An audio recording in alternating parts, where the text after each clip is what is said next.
then really where we're trying to go with that then is to sort of broaden the services we supply to customers. So diversify, get into other businesses that are bigger margin businesses as well. And that's really where digital comes in.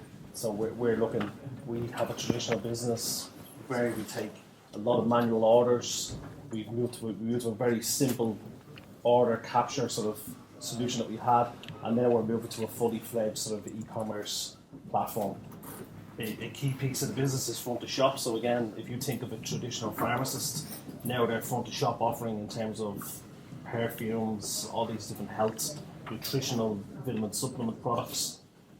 So now we're looking at ways of how can we step change our business in terms of growth, and e-commerce is obviously a key gateway for that.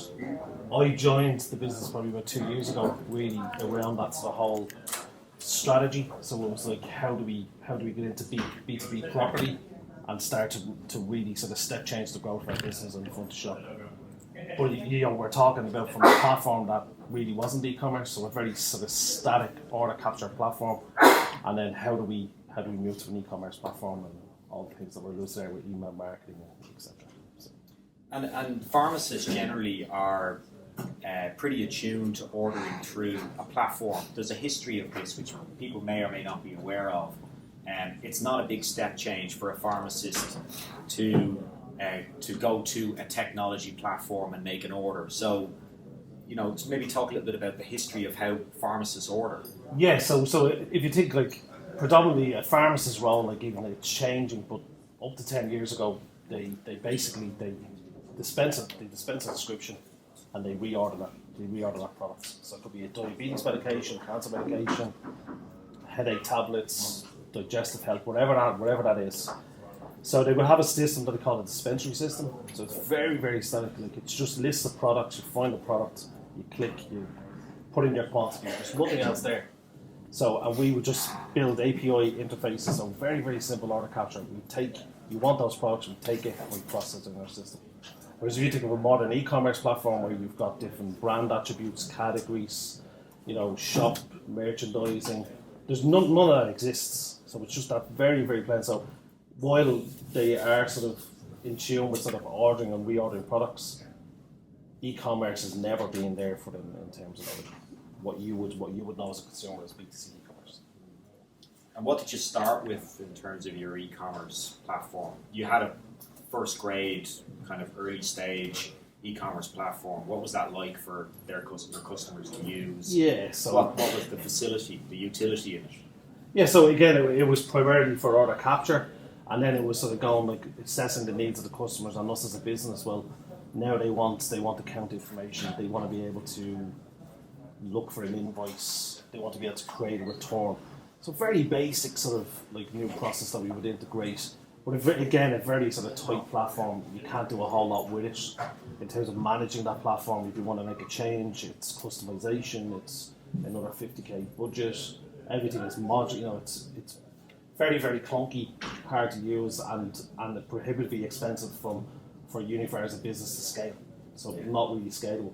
And you're kind of answering my next question, which was around the motivation to move. So this was pretty much the inability of the platform to be able to flex to kind of changing customer needs, I guess. Yeah. Yeah. Well, I suppose for the first time, Uniphar they sort of took a 5-year strategy and sort of recognizing that there was really to keep the business going, we needed to make a significant investment in digital. And really the force of the layer that was to look at the B2B business that we have and say right, how do we move that platform across now to something that's scalable? We're building chains of pharmacies in terms of symbol groups and things like that. How do we now make this offering to our customers? So the first instance is B2B, let's look at it, and we're looking at it from a cost to serve angle. We don't just look at sales. We have a pretty sort of static number of customers. We do want to grow our sales, but our first objective is cost to serve our customer. We do too many things for our customers. Oh yeah, we'll let them ring up and take invoices. We do everything they ask us to do, we say we do. So now it's no, simplification, modern, scalable platform, and we look at, we say what are the 10 things that they need to self-serve their business. And we've implemented about 60-70% of that. We'll have implemented 100% maybe January, maybe end of January next year. And then, like, there's significant savings there. You know, like, we already know, like, that we affectionately call e-commerce in a place like the workhorse, because it does the work of about 14 full-time employees. It will do the work of over 22 full-time employees by the end of Q1 next year. So there's a significant cost saving for us. And that's the way we look at it. And then obviously in the background, so I think we'll get to it later, we're now looking at the next phase, which is, so now how do we leverage this platform, build new features, and actually grow our sales as well. I think there's a couple of great... It's a two-pronged approach. There's a couple of good metrics.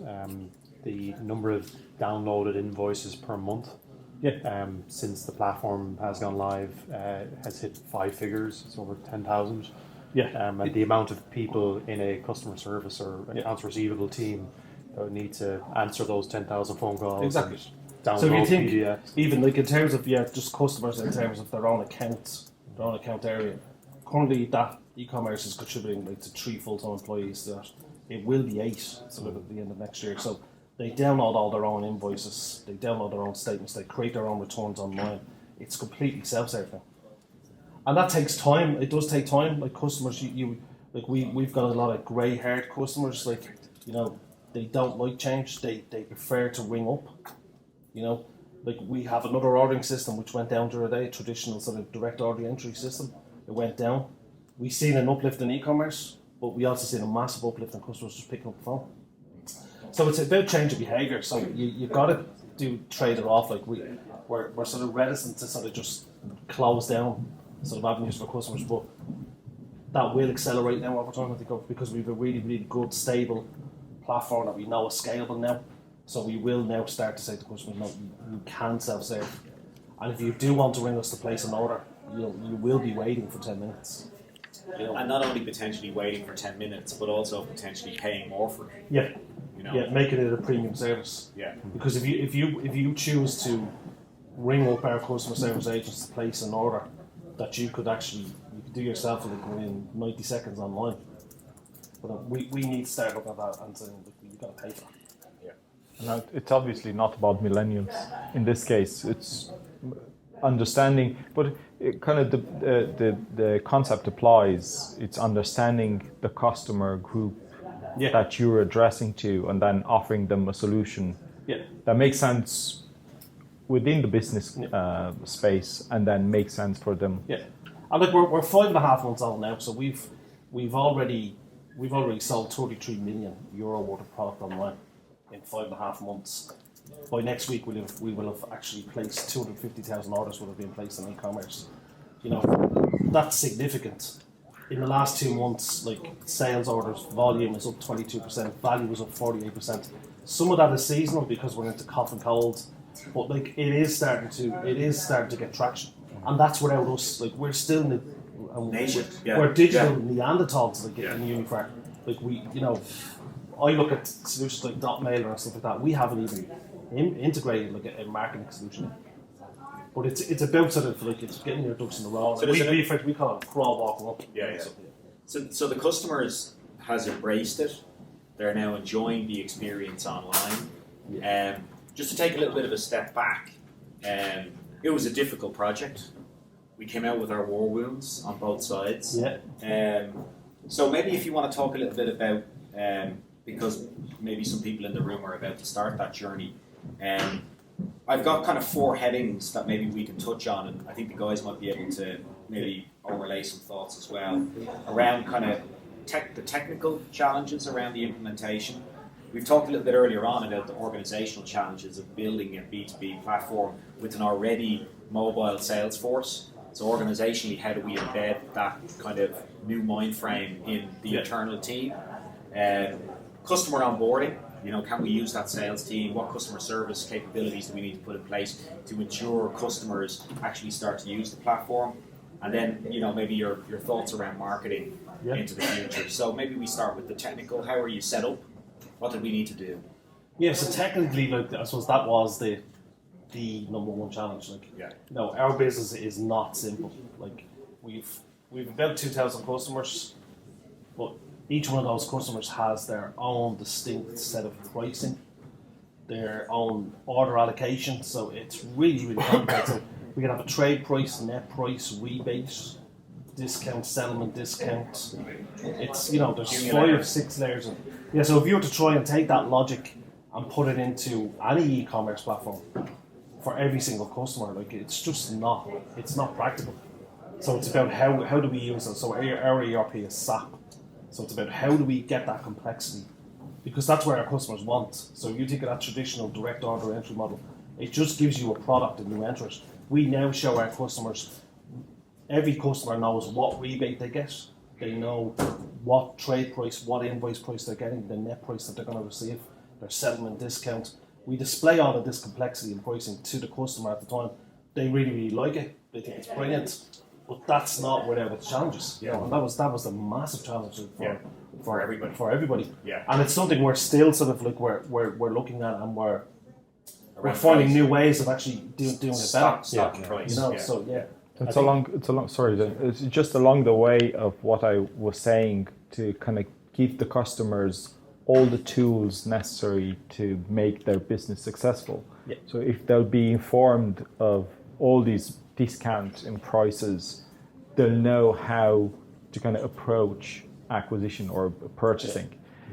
So it's going to be very important for them to have all that information laid out in front of them when they're kind of making. Well, if you think it, I suppose a traditional business, you say we have a customer, we have products in a warehouse, and we sell them.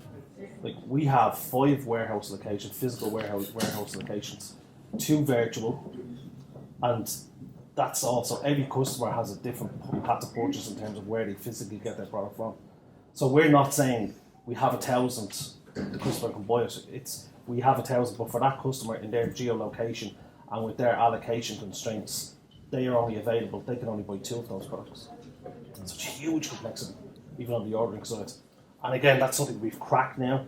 We're actually going to release that feature now in a couple of weeks' time. So, huge learnings. But it was the learnings we got from pricing, from doing, even from discovery, how things have changed, and that's why I would say you have to, sometimes you have to take that leap. You have to launch. You have to take the learnings, and then from there it's not. I think for B2B particularly, if you think you're going to build a product and just launch it and then everything is done, you seriously need to go back to the discovery phase and drawing board. I think for complex B2B organizations, the ability to be able to pivot during a project is important, because Uniphar is a company that turns over £1 billion per year. There's obviously a lot of complexity that goes with that volume, and because it's an old organization as well, there wasn't any single individual inside the organization that had full visibility on everything and had a crystal clear picture of everything. So the ability to implement something and then working with your engineers work out that there's actually a more efficient way of doing it, and then change it up and implement it in a better way, was probably that's one of the main reasons that the product has been successful, particularly around pricing and inventory and a few other areas. Very good. So you talked a little bit about kind of the technical challenges, organizational, customer onboarding, your marketing. You're talking about that's something you're going to want to crack in 2017.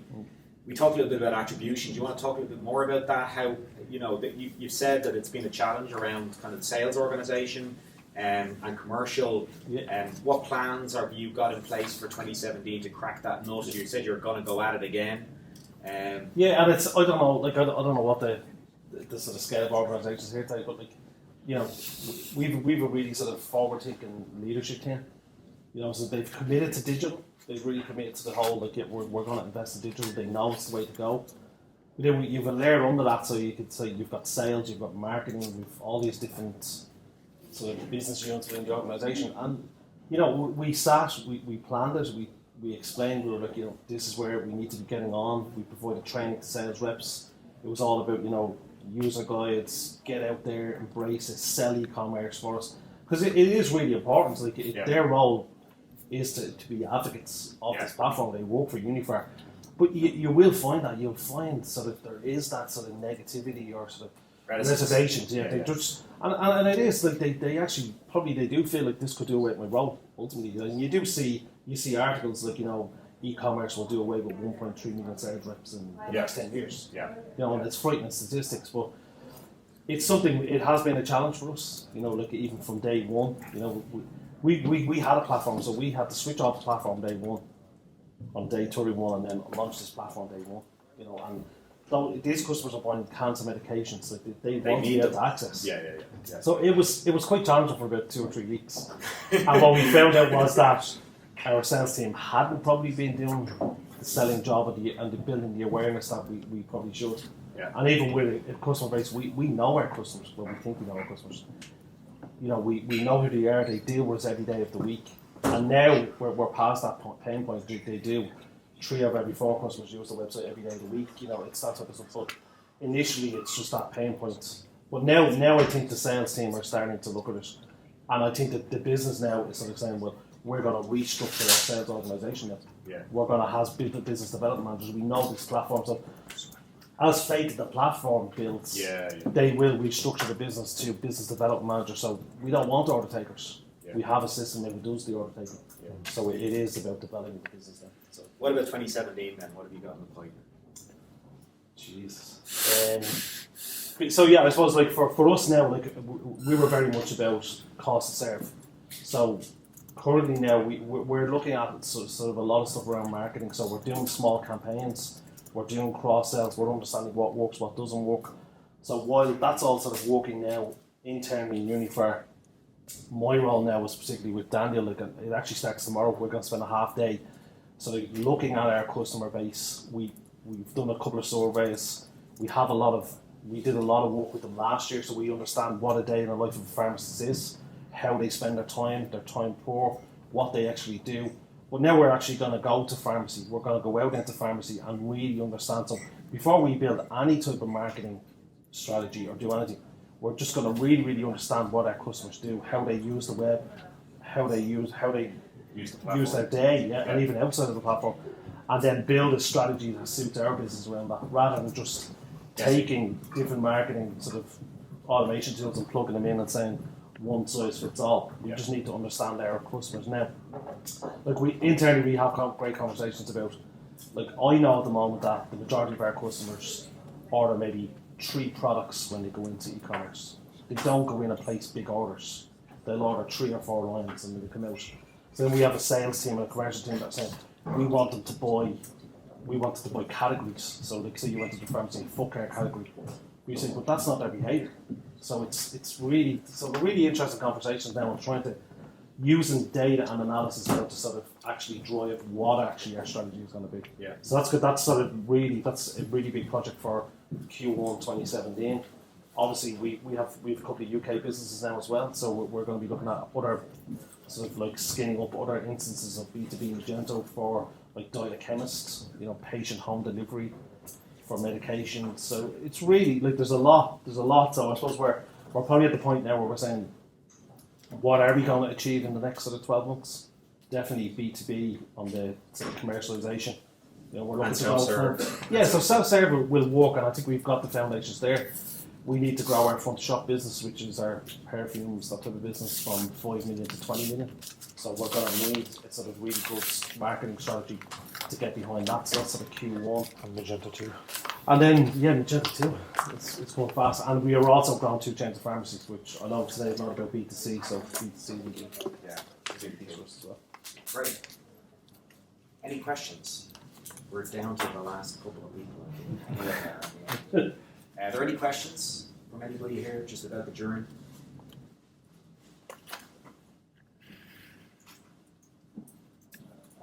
Right. Okay. Happy enough with that? Yeah, I think we've covered everything. Thanks, guys. No problem. Thanks for that. We've come to the end. I'd like to thank Magento. I'd like to thank dotmailer for hosting today. I'd like to thank everybody who's been involved in the talks. I hope the content has been useful for everybody. I think we've kind of followed a path all the way through from understanding the opportunity, understanding the platform, understanding the customer, understanding the complexity of the project, right down to the end of actually a review of a case study of a project that has gone live and the difficulties, challenges from a an organizational standpoint in how you deliver B2B e-commerce in the best possible way. And I'd like to thank everybody who's hung on right to the end, and everybody